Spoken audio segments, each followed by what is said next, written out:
उन्होंने नवाज शरीफ तो इतने खुश हैं कि जयशंकर पाकिस्तान गए कि इन्होंने स्टेटमेंट दे दी कि अभी देखिए ये तो शुरुआत है, दिस इज द स्टार्ट, अभी तो बहुत कुछ होगा, होना चाहिए। और आपको क्या लगता है क्या होगा जब जयशंकर अपना काला चश्मा पहन के चले थे? देखिए, आप अपना, जैसे अटल जी कहते थे, नेबरहुड बदल नहीं सकते, लेकिन क्या अपने नेबरहुड में आप प्रखर एक राष्ट्र बनकर उभर सकते हैं जो रिस्पॉन्सिबल भी है लेकिन रेजोल्यूट भी है? हिंदुस्तान ने वो किया है। आज हिंदुस्तान ये कहता है कि अगर दो राष्ट्रों के बीच में द्वंद्व है, दो राष्ट्रों के बीच में युद्ध है, तो हिंदुस्तान उसका पक्ष या ना पक्ष लेने की स्थिति में क्यों हो? आज जब एफटीए में, आज शायद पीयूष गोयल जी आपके मंच पर आए थे, एफटीए की जब चर्चा होती है, जब हम कहते हैं कि एक राष्ट्र हमारे राष्ट्र के साथ कोई समझौता करेगा ट्रेड में, तो कई लोग, और राहुल गांधी उसमें सम्मिलित हैं, जो कहते हैं हमें ज़्यादा प्रोटेक्शनिस्ट नहीं होना चाहिए। राहुल जी ने तो एक बार ये भी कह दिया था कि जयशंकर को विदेश नीति नहीं आती, उनको बेहतर आती है। अब ये जयशंकर की उदारता है कि उन्होंने कहा कि ठीक है भैया, जो बोलना है बोलो। लेकिन अंततः जब आप एफटीए के भी किसी भी एक डेलिब्रेशन में बैठते हैं, तो मेरा अनुभव कैबिनेट का ये रहा है, प्रधानमंत्री हमेशा कहते हैं जो हिंदुस्तान और हिंदुस्तानियों के हित में, पहले उसकी बात होगी। हम हिंदुस्तान के हित को कभी स्वाहा नहीं करेंगे क्योंकि हमें कोई फोटो ऑप चाहिए एफटीए में। ऐसी परिस्थितियों में क्या भारत सतर्क है और सुरक्षित है? बिल्कुल सतर्क और सुरक्षित है। आपने देखा श्रीलंका में क्या घटना घटी, बांग्लादेश में क्या घटना घटी, अफगानिस्तान में क्या घटना घटी, चीन के साथ हमारे क्या हालात हैं। लेकिन बांग्लादेश में जब घटना घटी तो कई इधर आपके शुभचिंतक थे, कांग्रेस पार्टी के भी कई नेता थे, दूसरे थे, जो कह रहे थे ऐसा भारत में भी हो सकता है। जब बांग्लादेश जल रही थी, मुझे तो समझ में नहीं है कैसे लोग हैं, स्मृति जी ये खुलकर ये आशा प्रकट कर रहे थे कि हमारे देश में ऐसा होना चाहिए, और ये चुनाव के ठीक बाद हुआ। इतनी फ्रस्ट्रेशन है। देखिए, जो सोच रहे थे कि देश जलेगा, उनको ये नहीं पता कि देश में अगर कुछ जलेगा तो दीप में सिर्फ उत्सव का दीप जलेगा और कुछ नहीं जलेगा। मगर एक लोगों को लग रहा है कि जो कोर एजेंडा है बीजेपी की, कोर एजेंडा, क्या देखिए कोर एजेंडा है हमारा, कोर एजेंडा में जो कोर एजेंडा है कि नहीं है, कोर एजेंडा है, मुझे बताइए, ये मैं आप ऐसे नहीं, कोर एजेंडा है हमारा, कोर एजेंडा, कोर एजेंडा है, कोर एजेंडा जो बीजेपी का है, क्या है आपके हिसाब से? मैं आपको कहता हूं, मगर कोर एजेंडा के मुद्दों पर यह बात चल रही है कि आपके हाथ बंधे हुए हैं। हमारा कोर हाथ बंधे, आप करना चाहते हैं मगर आप 240 एमपीज के साथ नहीं कर पाएंगे। अर्नब जी, कोर एजेंडा, कोर एजेंडा जो मेन है, मैं वही कह रही हूँ, हमारा कोर एजेंडा वही है जो आपका एजेंडा चल रहा है, राष्ट्र सर्वोपरि। नहीं वो तो है, नहीं राष्ट्र सर्वोपरि। मैं आपको बताती हूँ, सुन ले अभी, क्योंकि 9 बजे का डिबेट नहीं हुआ अभी तक। कोर एजेंडा आपने पूछा, मैं कह देता हूँ, मैं आपको बताती हूँ कोर एजेंडा और हमने क्या क्या किया। कोर एजेंडा, एक सेकेंड, कहा गया, सुन लीजिए, कोर एजेंडा में कहा गया धारा 370 इस देश में कभी नहीं हटेगी, हटी।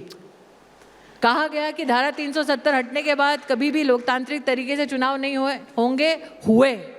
कोर एजेंडा था मंदिर बनाएंगे, बना। कई सारी चीजें हैं जो आपने की, था वन नेशन वन इलेक्शन, कई सारी चीजें हैं, आया, कई सारी चीजें हैं। था कि जीएसटी कभी नहीं होगा, कहते थे, करके दिखाया। कोर एजेंडा ये भी था कि तीसरी बार हम भाजपा का प्रधानमंत्री बनाएंगे, बनाया। कोर एजेंडा में यूनिफॉर्म सिविल कोड भी थी। लोग कहते हैं कि 10 साल में आपको कर देना चाहिए था, और क्या यूनिफॉर्म सिविल कोड आपके कोर एजेंडा में है? दूसरी बात, वक्फ बिल। आज हर व्यक्ति, कोई लैंड ओनर है, कोई किसी का घर है, फ्लैट है, सबको डर है। आप माइनॉरिटी अफेयर्स मिनिस्टर रह चुकी है, कोई भी वक्फ बोर्ड आके कह सकता है कि ये घर हमारा है। ये भी तो कोर एजेंडा था, आपने जेपीसी में भेज दिया। वन नेशन वन पोल, बहुत अच्छी बात है, हम सब चाहते हैं, हो गई बहुत राजनीति, विकास की बात हो, मगर क्या आप वन नेशन वन पोल को इंप्लीमेंट कर पाएंगे जब आपके नंबर 2/3 मेजॉरिटी आपके लोकसभा में नहीं है और 2/3 आपकी राज्यसभा में भी नहीं है? तो ये आप कैसे पारित कर पाएंगे? ये सब कोर एजेंडा लोग चाहते हैं। हमने कोर एजेंडा तब सेट किया जब तो हमारे 2 ही सांसद थे, लेकिन पूरा करके दिखाया ना। तो तीनों करेंगी आप? आज तो सरकार है, तीनों करेंगी आप? बिल्कुल। यूनिफॉर्म सिविल कोड, कहा है तो यूनिफॉर्म सिविल कोड, मैंने कहा ना, मोदी ने कहा है तो करेंगे। यूनिफॉर्म सिविल कोड, मोदी ने कहा है करेंगे। वन नेशन वन पोल, 5 साल बाकी है ना, अभी तो सिर्फ 10 ही साल हुआ है। वक्फ बिल, बिल्कुल आप तीनों करेंगे? मैंने तो वक्फ बिल लिखा है, इसलिए कह रही हूँ, मंशा नहीं होती तो इंट्रोड्यूस नहीं होता। और इंट्रोड्यूस होने के बाद सबकी राय लेने की अगर मंशा नहीं होती तो जेपीसी में नहीं जाता।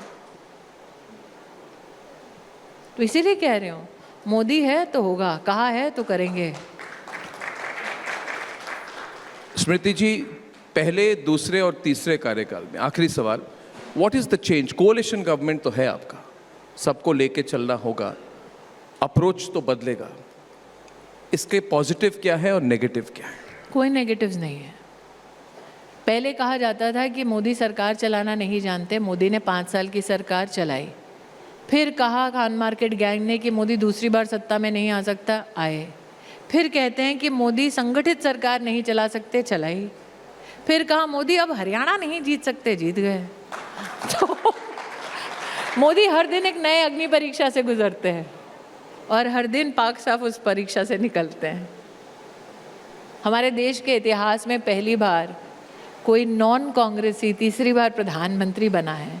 अगर आज से 10 साल पहले कोई किसी से पूछता ऐसा होगा क्या, होगा नहीं, अरे कहाँ के ख्वाब पालते हो। मोदी ने ख्वाब देखे और ख्वाबों को पूरा किया। मुझे अच्छा लग रहा है कि आपके तेवर वही हैं, क्योंकि आज पहली बार इनसे मिल रहा हूँ इलेक्शन के बाद। ऐसा है जी, आप छुरी से आम काटें या सेब, धार तो वही रहती है। तो फिर आप कह ही दीजिए, फिर जवाब दे दीजिए जो मैंने आपको पूछा कि दम वाला सवाल है कि मैं छुरी नहीं, मैं पॉलिटिकल तलवार हूँ। तो पॉलिटिकल तलवार है तो एक बार कह दीजिए कि जो दम वाली बात मैंने कही, सवाल पूछ रहा हूँ और ये क्लिप ज़रूर वायरल होगा। आपने कहा कि अगर दम है, क्या मैं सच समझ रहा हूँ, क्या मैं ठीक समझ रहा हूँ कि आपने कहा है कि राहुल गांधी में दम है तो मेरे से लड़के दिखाए अगली बार? मैंने कहा ना, अगर दम है तो ऐसी जगह से लड़के दिखाए जो उनका पारिवारिक गढ़ नहीं है। कोई भी साधारण बीजेपी के कार्यकर्ता से लड़के दिखाए। अपनी गली में तो शेर होना आसान है, बड़ौदा से लड़के दिखाए, गांधीनगर से लड़के दिखाए, लखनऊ से लड़के दिखाए, बनारस से लड़के दिखाए, और अमेठी से लड़के दिखाए, कश्मीर से लड़के दिखाते। दम नहीं है। उन्होंने वो जगह चुनी जहां उन्हें लगा कि गरीब को और गरीब रखेंगे, पिछड़े को और पिछड़ा रखेंगे।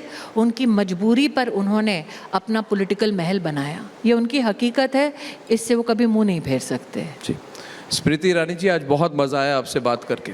People have really enjoyed this interaction और लोग आपको और ज़ोर से पॉलिटिक्स में देखना चाहते हैं, कैंपेन ट्रेल में, पॉलिटिक्स में और पब्लिक लाइफ में। Round of applause for Smriti Irani please. Smriti Irani ji, कुछ कहना चाहती हैं आप?